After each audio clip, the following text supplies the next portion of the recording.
Então é um bom sinal. Você provavelmente é um vencedor. E Satanás está marcando você. Mas se Satanás deixa você tranquilo, em paz, sem marcação nenhuma, e a sua vida está mil e uma maravilhas, quem sabe você não é um risco para Satanás. Continuando. Nasceu-lhe, pois, um filho varão que há de reger todas as nações com cetro de ferro. E o seu filho foi arrebatado para Deus até ao seu trono. Olha só, aqui houve um arrebatamento. O arrebatamento do filho varão. A mulher é a grande parte, o filho varão é uma parte pequena. Ou seja, vai haver um remanescente, vai haver uma minoria, que serão os vencedores. Esses vencedores vão ser arrebatados até o trono de Deus, onde Deus mora. A mulher, porém, fugiu para o deserto. Está vendo? A mulher fugiu para o deserto. Quer dizer, ou seja, a igreja ficou. O resto da igreja ficou. Onde lhe havia Deus preparado lugar para que nele a sustentem durante 1260 dias. 1260 dias são igual a 42 meses. Que é, na outra passagem fala 42 meses. Também são 3 anos e meio. São exatamente os 3 anos e meio que nós mostramos antes da grande tribulação. Ou seja, queridos irmãos, esse é um ensinamento de acordo com a Bíblia. Vai haver 2 arrebatamentos. Primeiro aqui vai ter o arrebatamento do filho varão. E a maioria da igreja fica para passar pela grande tribulação. E vai ser guardado por Deus por 3 anos e meio. Mas vão sofrer muito. E muitos vão ser mortos e martirizados. O nosso objetivo hoje à noite é sermos vencedores. Não fique contente apenas se chamar evangélico, cristão, crente. Mude a sua atitude. Mude a sua postura. Comece a buscar Deus. Comece a buscar a vontade de Deus. Viva para Ele. Vamos continuar. Houve peleja no céu. Miguel e seus anjos pelejaram contra o dragão. Também pelejaram o dragão e seus anjos. Todavia não prevaleceram. Nem mais se achou no céu o lugar deles. E foi expulso o grande dragão, a antiga serpente, que se chama Diabo e Satanás, o sedutor de todo mundo. Sim, foi atirado para a terra, e com ele os seus anjos. Houve peleja no céu. O que aconteceu aqui é que já havia peleja no céu. Mas a luta, a batalha entre Miguel e seus anjos contra o dragão, Satanás e seus anjos. Você sabia que Satanás era um arcanjo, né? Superior a Miguel, com uma posição superior a Miguel. Mas ele se rebelou contra Deus. E ele levou com ele a terça parte dos anjos. Nós lemos no versículo anterior, né? Que a sua cauda arrastava a terça parte das estrelas do céu. O exército dele é a terça parte dos anjos. Eles lutaram, mas o jogo estava empatado. Só quando o filho varão foi arrebatado, no versículo 5 e 6, aqui houve o gol de ouro. Daí Miguel e seus anjos venceram e Satanás, o grande dragão, foi expulso do céu e foi atirado para a terra. Nesse momento, eu quero que vocês saibam, para se localizar, é a quinta trombeta. É o miolo da grande tribulação. Esse dragão era a antiga serpente. Esse dragão, nós vimos no versículo anterior, é grande e vermelho. Mas ele era uma antiga serpente. Ele era pequenininho, mas ele se tornou grande, vermelho. Por quê? Comeu muita gente. Comeu muito ser humano e bebeu muito sangue. Satanás se alimenta de seres humanos. As pessoas hoje, o sistema do mundo hoje, é para preparar alimento para Satanás. Por isso que Satanás fica com raiva quando nós amamos a Deus, porque nós deixamos de ser comida para o diabo. Todos os seus amigos, parentes, vizinhos, entes queridos, se vocês não pregarem o evangelho para eles, vão virar comida de Satanás. Ele se tornou hoje grande e vermelho. E a meta dele é destruir a humanidade. Bom, aqui para nós, novamente nos localizarmos. É aqui que o filho varão vai ser arrebatado. Até o trono de Deus. E daí vai começar os últimos 3 anos e meio. E aqui Quando se abre o sexto selo, não pense assim, ó, puxa, o sexto selo, primeira trombeta, segunda trombeta, terceira trombeta, quarta trombeta, quinta trombeta, demora. Não, é que nem um efeito dominó. Se derrubou o primeiro dominó, é tudo efeito cascata, é rápido. Logo que subiu, daí o sexto selo é aberto, e um monte de coisa vai desabar sobre a terra. Daí o primeiro, a segunda, a terceira e quarta trombeta vão correr uma atrás da outra, com um intervalo de talvez poucos dias. E daí Satanás é jogado à terra na quinta trombeta. Leiam Apocalipse 9. É terrível. E ele vai chegar, vai cair com uma ira, muita ira na terra. Tem na mão a chave do abismo. E ele vai abrir o abismo. Daí vai sair o espírito do anticristo do abismo. O anjo do abismo. Que vai entrar naquele político. E ele vai se tornar a besta. Apocalipse 10. Então ouvi grande voz do céu proclamando: agora veio a salvação, o poder, o reino de nosso Deus e a autoridade do seu Cristo.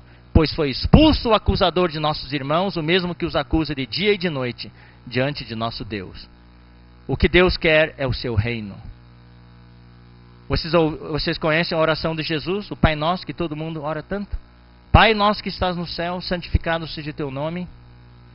Daí que ele fala: venha o teu reino. Deus quer o reino dele. A igreja é para estabelecer o reino de Deus na terra. O que é venha o teu reino? Seja feita a tua vontade, assim na terra como no céu. Venha o teu reino, é ele ser rei. Quem é o rei da tua vida? Quando você toma uma decisão, você consulta o Senhor ou você é o rei da sua vida? Quem é o rei? Quem é que dirige o seu carro? Você não quer deixar Jesus dirigir o carro da sua vida. Você deixa Jesus no banco de passageiros. Daí quando o meu carro cai no precipício, eu culpo a Deus. Oh Deus, você deixou isso acontecer? Daí Deus fala: você não me deixa dirigir. O que eu preciso fazer é dizer: Jesus Cristo, você é o meu Senhor. Eu vou para o banco de passageiros e eu entrego o volante para ti, Senhor.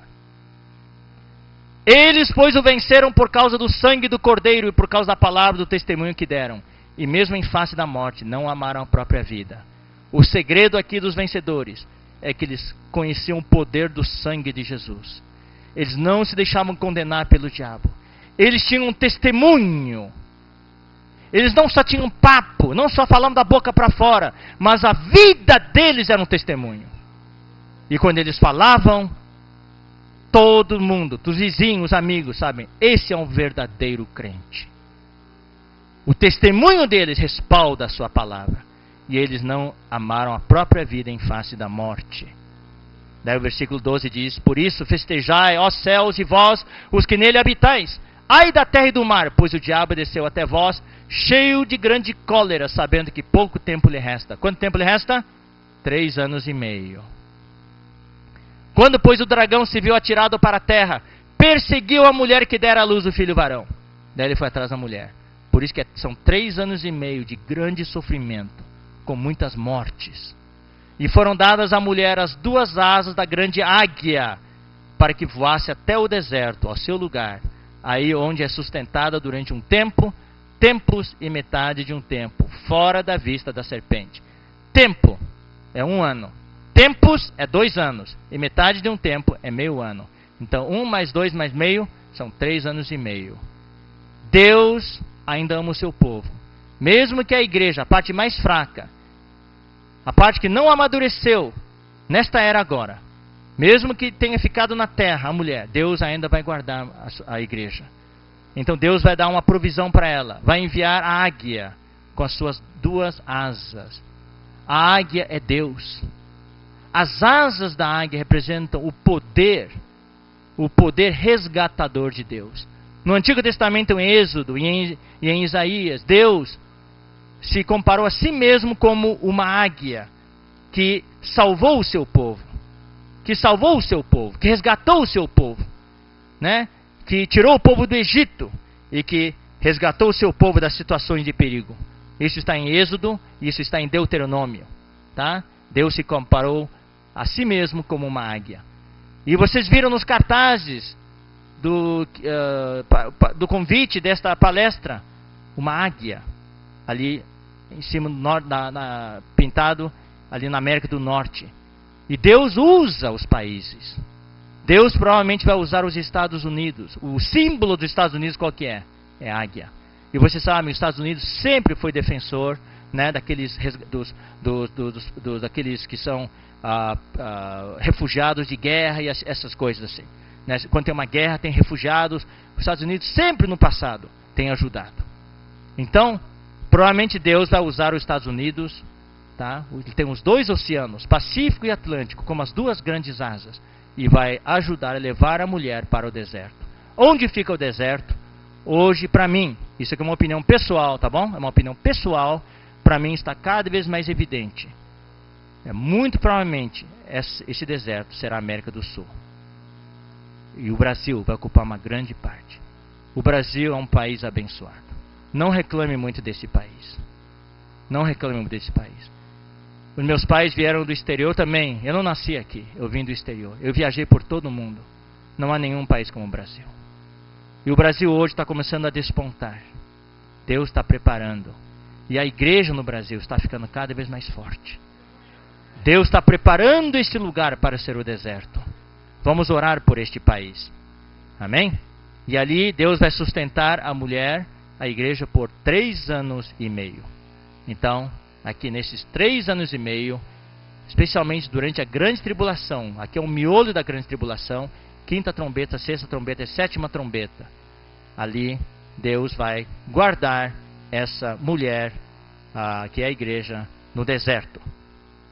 Versículo 15. Então a serpente arrojou da sua boca atrás da mulher água como um rio, a fim de fazer com que ela fosse arrebatada pelo rio. Aqui o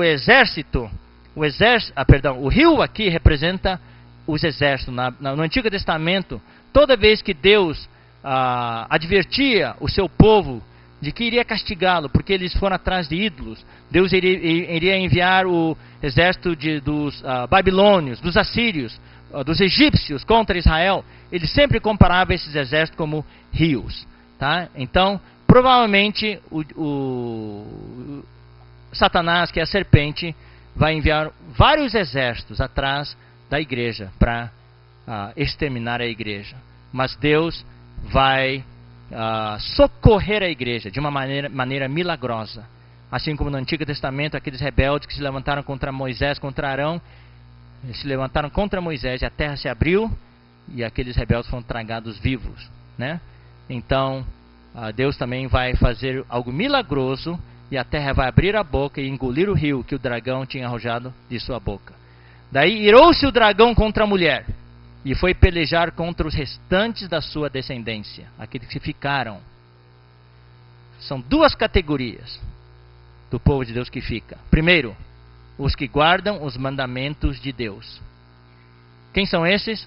São os judeus. O Antigo Testamento é caracterizado pelos 10 mandamentos. Então, esses são os judeus. E a segunda categoria são os crentes, a igreja. São aqueles que têm um testemunho de Jesus. Então, o dragão vai contra essa mulher, contra o povo de Deus, vai pelejar contra os judeus e vai pelejar contra os cristãos, contra os crentes. E se pôs em pé sobre a areia do mar. A areia do mar aqui representa a areia do mar Mediterrâneo. Toda vez que nós falamos de escatologia e se falar de mar, entendam esse princípio: o mar sempre é o mar Mediterrâneo. Tá? Isso é um princípio muito importante. E essa areia do mar é a areia da Terra Santa, é Israel. Ali que o anticristo vai causar o maior dano. A capital do império do anticristo vai ser Roma. Tá? Nós temos uma palestra que só fala do anticristo, dá todos os detalhes, de onde ele vai nascer, como é que ele vai ser. Tá? Hoje à noite não vamos falar sobre isso.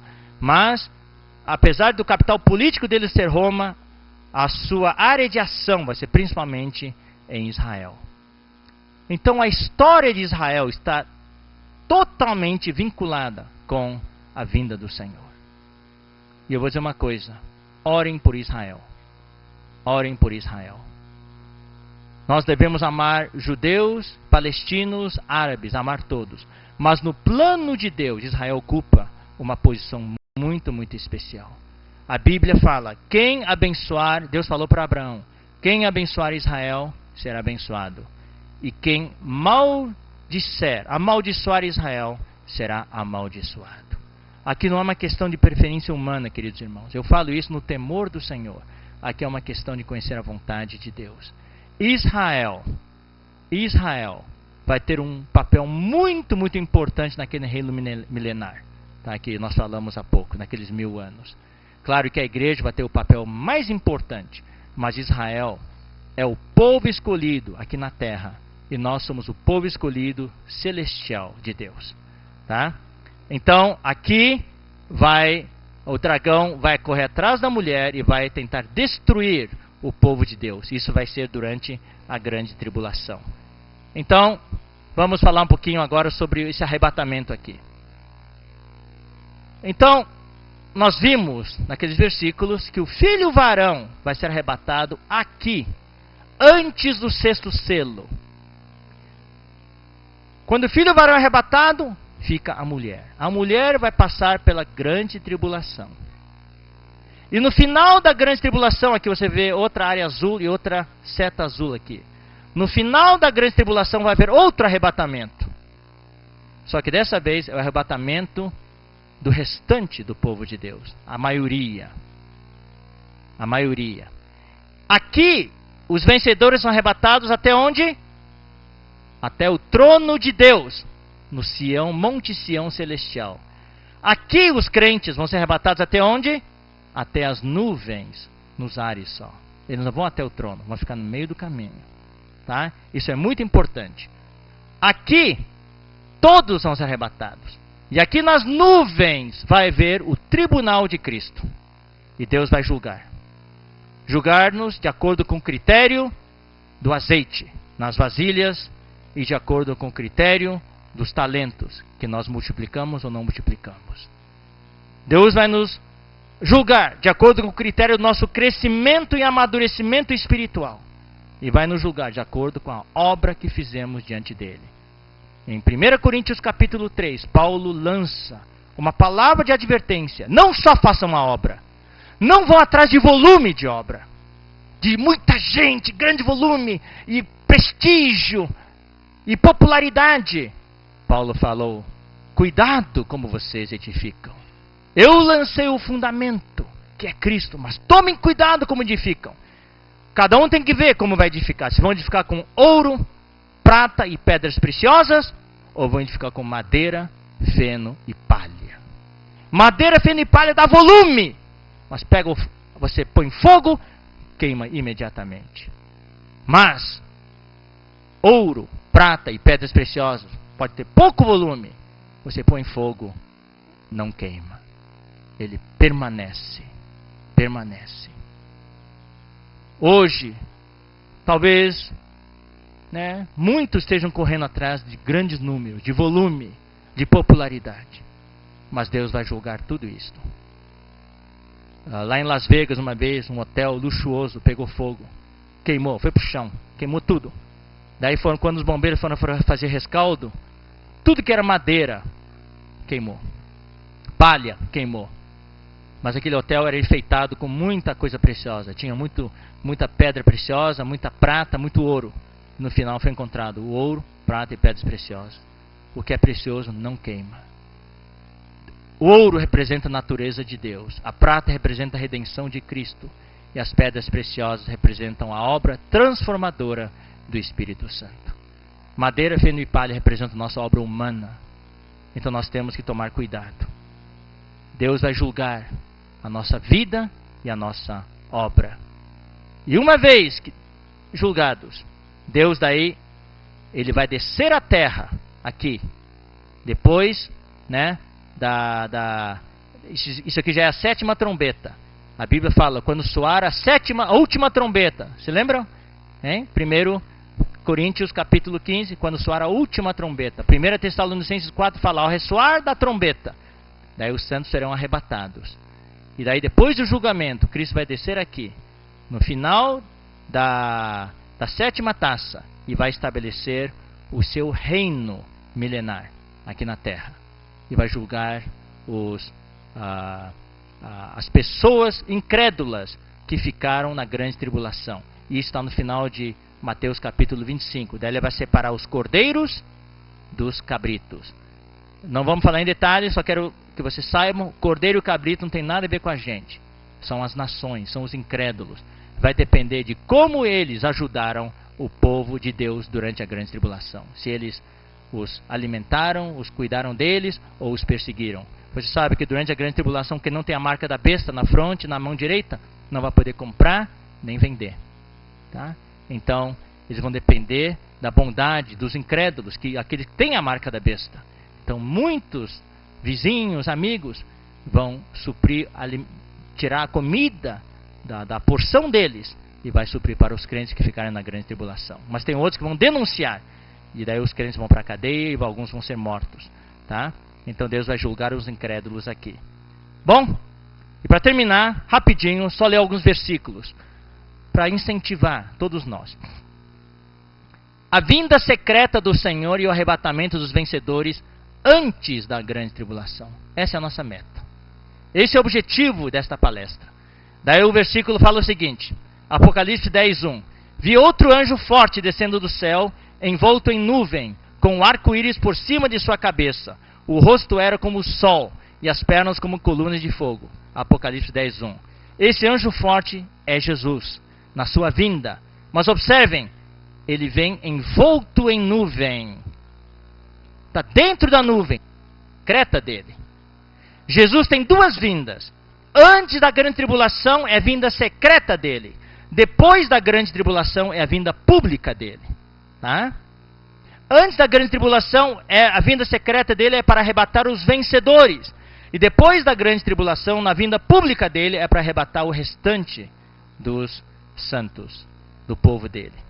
Lembra-te, pois, do que tens recebido e ouvido. Guarda-o e arrepende-te. Porquanto, se não vigiares, virei como ladrão, e não conhecerás de modo algum em que hora virei contra ti. Apocalipse 3:3. A vinda secreta do Senhor é como ladrão. Ouçam bem essa advertência. Se ele vier para pegar todo mundo, não precisa advertir. Cuidado, venham como ladrão. O ladrão vem para roubar o quê? Vem roubar lixo? Vem roubar roupa suja? Vem para roubar as coisas de valor da casa. O ladrão vem para roubar o tesouro. A Bíblia fala que Cristo em nós é um tesouro em vaso de barro. Cristo vem para roubar o próprio Cristo que está dentro de nós. Quanto Cristo há dentro de você? Quanto você deixou Deus crescer em você? Então, ele está advertindo. Eu vou vir como ladrão. Se você não vigiar, você nem vai saber que eu vim. Vamos continuar. Mas a respeito daquele dia e hora ninguém sabe, nem os anjos do céu, nem o Filho, senão o Pai. Pois assim como foi nos dias de Noé, também será a vinda do Filho do Homem. Porquanto assim como nos dias anteriores ao dilúvio, o povo estava todo anestesiado, como hoje. Comiam e bebiam, casavam e davam-se em casamento. Comer e beber é a busca dos prazeres. Vida boa. Não é comer e beber para poder sobreviver. Nas Nações Unidas tem um programa de alimentar os que não podem, os que não têm comida, porque por causa da guerra, por causa das calamidades naturais, terremotos, furacões, né, tsunamis, daí o povo fica sem comida, como na faixa de Gaza agora, não tem comida. Então daí esse órgão das Nações Unidas vão lá e alimentam. Eles alimentam 30 milhões de pessoas, tá? 30 milhões de pessoas. Sabe o que é o alimento deles? É uma caneca de sopa, com 2 sachêzinhos de vitamina e fortificante dentro. Essa é a comida deles, para não morrer de fome. Mas aqui quando fala comiam e bebiam, não é esse tipo de comida não. É comer e beber para esbanjar, é para prazer mesmo. Casavam e davam-se em casamento, não é para formar família. É a fornicação, o adultério, o pecado, né? A lascívia, o pecado sexual que existe hoje. Todas essas coisas.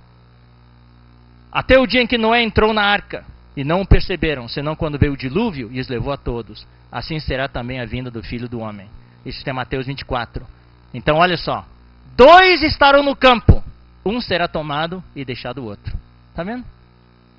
Jesus está falando de crentes aqui, está falando do seu povo, não está falando de incrédulos. 2 crentes vão estar no campo. Não é 2 crentes numa reunião, num culto. No campo, porque é no campo que você é testado e provado. É no trabalho. Um está cheio do Espírito Santo, um está cheio de alegria, cheio de paz, louvando o Senhor, o outro só reclama. 2 mulheres estarão no moinho, preparando comida, uma será tomada e deixada a outra. Portanto, vigiai, porque não sabeis em que dia vem o vosso Senhor. Mas considerai isso: se o pai de família soubesse a que hora viria o ladrão, vigiaria, e não deixarei que fosse arrombada a sua casa. Por isso, ficai também vós apercebidos, porque a hora em que não cuidais, o Filho do Homem virá. 2 de nós estariam um dia no carro, de repente, um é tomado e o outro fica. Marido e mulher foram dormir de noite, quando acorda, um já não está. Ou a esposa ou o marido. E assim por diante. Quem foi arrebatado é o que estava pronto. Irmãos, relativamente aos tempos e às épocas, não há necessidade que eu vos escreva, pois vós mesmos estáis inteirados com precisão de que o dia do Senhor vem como ladrão de noite. Quando andarem dizendo paz e segurança, eis que lhes sobrevirá repentina destruição, como vem as dores de parto. Está vendo de novo as dores de parto? Aqui está para dar a luz, e de nenhum modo escaparão. Tudo isso, irmãos, é sobre a vinda secreta do Senhor e o arrebatamento dos vencedores antes da grande tribulação. Nasceu-lhe, pois, um filho varão? Não, aqui, ó. Irmãos, relativamente... Não, eu já li isso aqui, desculpe. Nasceu-lhe, pois, um filho varão que há de reger todas as nações com cetro de ferro. E o seu filho foi arrebatado para Deus até o seu trono. Então aqui o arrebatamento é até o trono de Deus. Olhei e eis o cordeiro em pé sobre o monte Sião, e com ele 144.000, tendo na fronte escrito o seu nome e o nome de seu pai. São estes os que não se macularam com mulheres, porque são castos. São eles os seguidores do cordeiro por onde quer que vá. São os que foram redimidos dentre os homens, primícias para Deus e para o cordeiro. Então aqui em Apocalipse nós temos o filho varão que foi arrebatado até o trono de Deus. Nós temos aqui esses que não se macularam com mulheres, quer dizer que não se contaminaram com o mundo, mas seguem o cordeiro por onde quer que vá. Eles foram redimidos. Redimido quer dizer comprados, tirados. Quando você compra algo, você tira ali do supermercado ou da loja. Deus tirou esses dentre os homens. Eles são chamados primícias. São aqueles que amadurecem primeiro, os primeiros frutos. Você sabe quando alguém tem uma plantação, né, de frutas, as primeiras frutas que amadurecem vão para onde? Vão para a mesa do dono. Quando o resto, a grande parte, amadurece, daí vai para a feira, vai para o supermercado. Então aqui também os vencedores vão ser arrebatados até o Monte Sião Celestial, que é onde fica o trono de Deus. Agora a segunda parte, a vinda pública do Senhor e o arrebatamento do restante, a maioria dos crentes após a grande tribulação. Logo em seguida a tribulação daqueles dias, está vendo? A Bíblia é muito clara. Logo logo em seguida a tribulação. Daí o sol escurecerá, a lua não dará sua claridade, as estrelas cairão do firmamento e os poderes do céu serão abalados. Isso aqui é o resultado da grande tribulação. Então aparecerá no céu o sinal do Filho do Homem. Todos os povos da terra se lamentarão e verão o Filho do Homem vindo sobre as nuvens do céu. O que a gente leu antes? Ele estava envolto pelas nuvens. Estava dentro da nuvem, a vinda secreta dele. Mas agora ele está sobre as nuvens dos céus. E todos os povos o verão. Verão o Filho do Homem vindo sobre as nuvens do céu com poder e muita glória. Eis que vem com as nuvens, e todo olho o verá, até quantos o traspassaram, e todas as tribos da terra se lamentarão sobre ele. Certamente. Amém. Apocalipse 14:14. Olhei e eis uma nuvem branca, e sentado sobre a nuvem. Tá vendo? Não mais dentro da nuvem, mas sobre a nuvem, um semelhante a filho de homem, tendo na cabeça uma coroa de ouro e na mão uma foice afiada. Outro anjo saiu do santuário gritando em grande voz para aquele que se achava sentado sobre a nuvem: toma tua foice e ceifa, pois chegou a hora de ceifar, visto que a seara da terra já amadureceu. Quem são esses? São aqueles que ficaram. As primícias, os primeiros frutos, foram levados para a mesa do Senhor, lá no terceiro céu. E ficou o resto da colheita, da seara, para amadurecer. Depois de 3 anos e meio, a seara amadureceu. amadureceram na marra. E aquele que estava sentado sobre a nuvem passou a sua foice sobre a terra, e a terra foi ceifada. Então o arrebatamento